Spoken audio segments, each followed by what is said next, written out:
Uy, magandang hapon. Eto, alas 3 pasado ng hapon, nilabas ko yung kambing ko, kambing namin. Update lang, marami palang may pangalan ng Papa Jubes. Kaya pinalatan ko ulit ng Papa Jubel. Yan na lang. Ngayon naman, ang isi-share ko sa inyo, eto, tawag nito, kapastol ng kambing. Dating dalawa to, marami na sana, kaya lang namatay yung isa, yung pinakauna kong kambing. Dalawang kambing, ito yung natira. Yan yung pinakananay. Yung bulog naman yun. Ito yung paboritong spot nito itong inahin marami kasi ditong mga paborito nilang damo. Ito, maganda rin camping site to. Ayan yung baka ng biyanan ko. Buntis, lapit na rin mga anak. Maganda rin campsite to kaya lang walang ilog. Meron naman dyan dito yung fish pond, pero ngayong panahon kasi medyo mainit kaya itong lugar nito mainit, pero maganda sa hapon. Ayan, makulimlim, tabing kawayan, medyo slant yung lupa pababa. Sarap ng simoy ng hangin. Ang maririnig mo naman sa hapon, mga kambing, mga naghahanap ng pagkain. Ito medyo mahaba yung tali Yan. Dito ka sa baba. Yun yung paboritong spot Ang daming damo dito sa baba. Nihila ko yung sa spot dito sa may bakod. May mga ano dyan paborito silang pagkain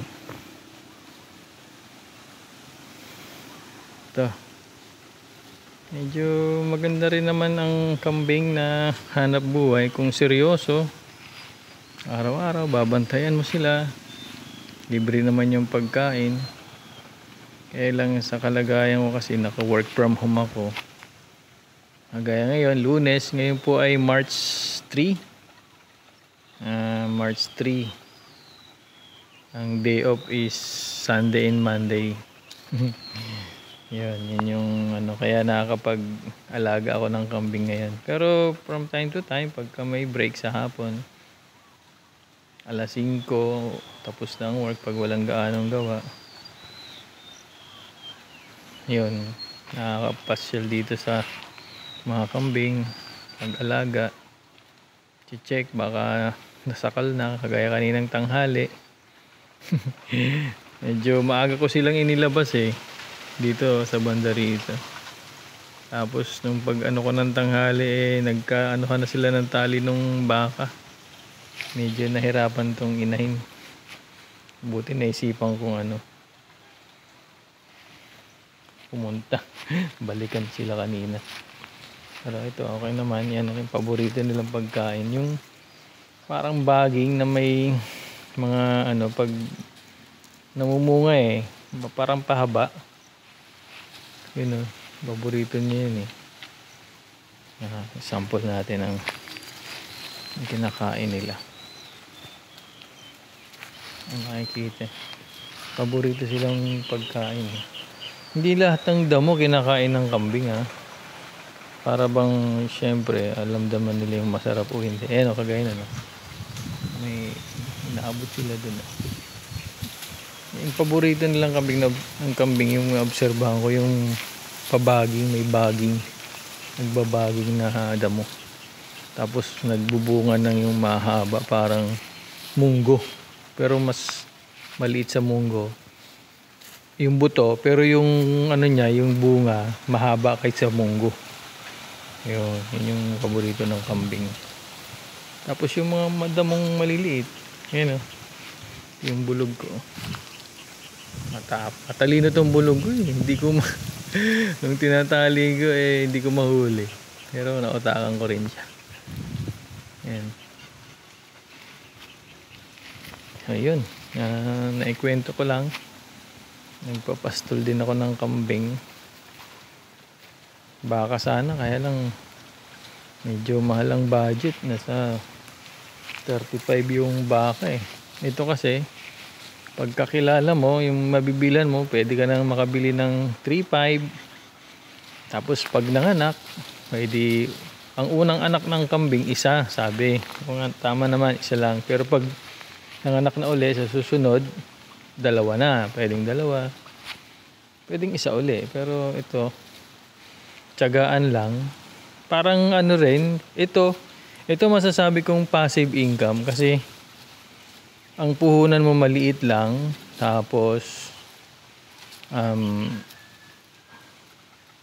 pag nanganak, tubo mo na yon, wala ka namang gaanong pakain dito dahil marami namang damo sa paligid. Ang kailangan lang is bantayan, yung hindi makakaperwisyo sa ibang mga tanim, kasi hindi mo rin maiiwasan minsan pagka hindi nakatali kung saan nakakapunta. So yun yung napag-aralan ko. Siyempre nakakahiya naman sa mga kapitbahay, di ba? So kailangan responsibilidad din ng kailangan. So sa farming talagang tutok, hindi pwedeng hindi. Kasi lalo na kung aalis ka, halimbawa, paano yun?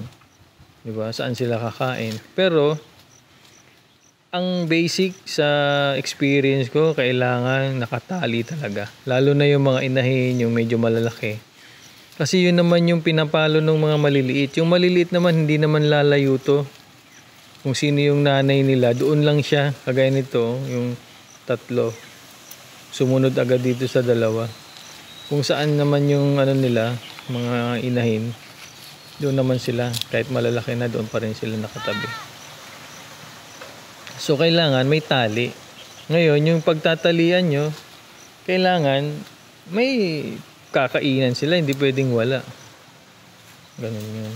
Kung halimbawa aalis ka, kailangan bumalik ka ng mga bandang hapon. Mga alas 5, pinakaano na yun, matagal na yun. O kaya mga 5:30 para kunin uli sila, dalhin sa kulungan. Hindi pwedeng rin, tsaka hindi rin pwedeng walang kulungan. Ang mga kambing, bumabalik naman sila sa kulungan. Medyo may rin sila, parang kalapate. kahit pakawalan mo sila, pag babalik sila sa kulungan nila, hindi yan maliligaw. Not unless may naligaw. Minsan kasi naliligaw yan nasasama sa ibang flock. So ibang grupo ng kambing, lalo na pag bulugan. Nanliligaw kasi yan bulugan na to mga minsan makikita mo sa ibang kulungan kasi may nililigawang iba. Liligaw. Pero yung mga hayop ng liligaw din. Yun lang experience ko. Kinikwento ko lang yung experience ko. Kung meron po kayong experience sa pagkakambing, paki-comment na lang po. Share po tayo. Well, ito kasing channel ko iba-ibang iba-ibang niche. Kung ano yung meron ako, yun lang yung video ko at i-share. Minsan nagtatanim, minsan may mga tanim-tanim ganun. Hindi wala siyang specific. Basta farming, about farming. Kung ano yung experience, ano yung mai-share, ano yung mapagkukwentuhan. Kwentuhan lang, ganun. May ikikwento. Ayun, yun yung ko ngayon. Ginagawa ngayong hapon ng March 3. Yan, nagpapastol ng kambing. At itong inahin, buntis to. Ang kambing, 3 months. Kaya daw ako kasi minsan. Hindi ako sure kasi yung mga kambing dati na, itong nauna. Actually, na to Magti 3 years na yata sa amin tong kambing na to. Itong nauna. Yan. Itong inahin. May mga unang anak niya na monitor ko, pero kasi nung nagka-work from home ako, nag-aalaga na yung biyanan ko, yung beo ko, ganun. So meron din process sa pag-aalaga. Merong share yung nag-aalaga, parang baka rin. May share din yung nag-aalaga. Ngayon, dahil medyo kumonti yung kambing namin, at gusto ko maparami, gusto ko ako mag-alaga para wala munang share. So pag nanganak ito, sa amin muna. Amin muna yung ano. Kasi kumunti yung kambing namin eh. Nagbenta yata, naibenta yung iba. Pero ganun pa man, balik tayo dun sa passive income. Totoo, 3 months kung siseryosuhin mo, kung may 2 kambing kang babae, buntis. So, may mga YouTube channel naman na about kambing, makakapag-explain ng further. So, nadaanan ko din dati yun, nakalimutan ko lang yung pangalan ng mga channel, hindi ko ma-shout out. Ngayon, naiisip ko, passive income ito. Maganda sana baka, kaya lang medyo malaki puhunan. Medyo malaki. Ito kasi, kung may 10,000 ka dito, mayroon ka na sigurong 3 kambing. 3 kambing. So, kung puro babae, manganganak after 3 months. So, meron ka ng parang 3 uli. Di 3,500 uli yun. At 10,000 uli. So, 3 months. Ngayon, magigain ka lang ng magandang kita kung marami kang alaga. Marami kang babae. May bulog ka din. So siguro as of this moment, I'm thinking talaga na nga no, dapat nga pala ganun, seryoso sa farming talaga. Lang siyempre pagka may mga event, may mga gusto kang puntahan, kailangan pabantayan mo. Ganun lang.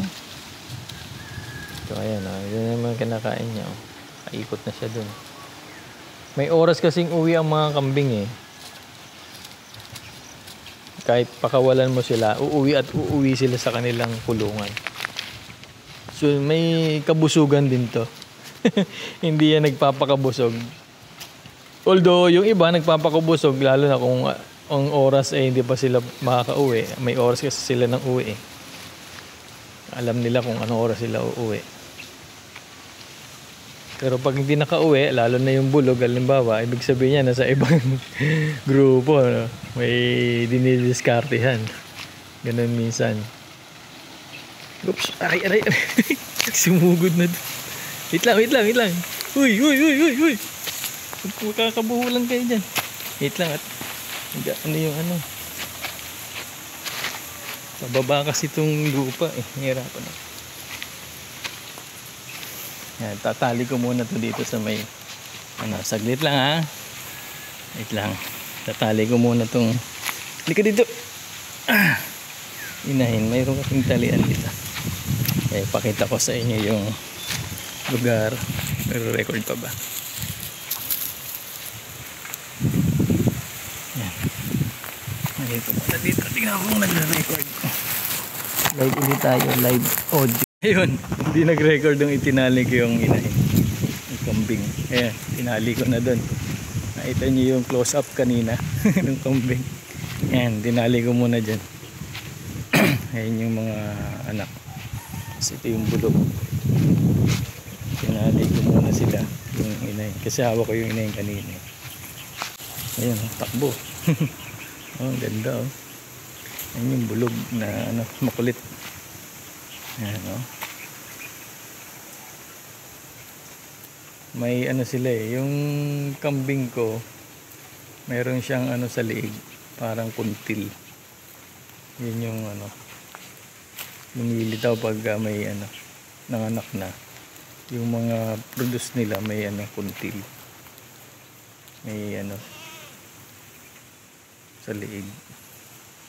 Ewan ko yung ibang kambing talaga kung talagang meron. Pero napansin ko tong kambing ko, itong may kuntil, yung mga produce niyang anak meron din. Ito yung baka ng biyanan ko, mga anak na yun.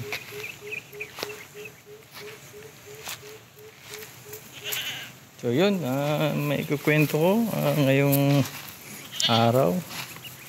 Kung meron po kayong may ikukwento, may share, comment po kayo, may share dito sa pag-aalaga ng kambing. Lawak dito. Yun yung lugar doon nung nakaraan, yun yung pinicture ko na pwedeng camping spot. Mabait tong ko eh. Kahit nilalapitan ko to eh. Tinali ko siya kanina umaga kasi nawala yung tali. Hindi naman siya pumapalag. Mabait. Ang ibang kambing hindi mabait. Natakasan na. Ito yung bahay ng baka. Ito yung ano niya, silungan. Ganda ng lugar na to. Lawak ko. Ayun, mga baka din dun. Sa mga kapitbahay. Silong muna ako, medyo mainit pa. Ayan sila oh.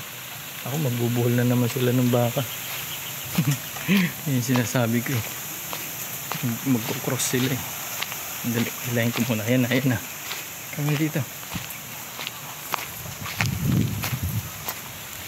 Dito ko tinali. Tanggalin ko, naglipat ko na. Ito yung pinagtalian ko sa inahin eh. Ayan na, uuwi na yata. Gusto mo na umuwi? Andali, yung bulog nakatali pa dun.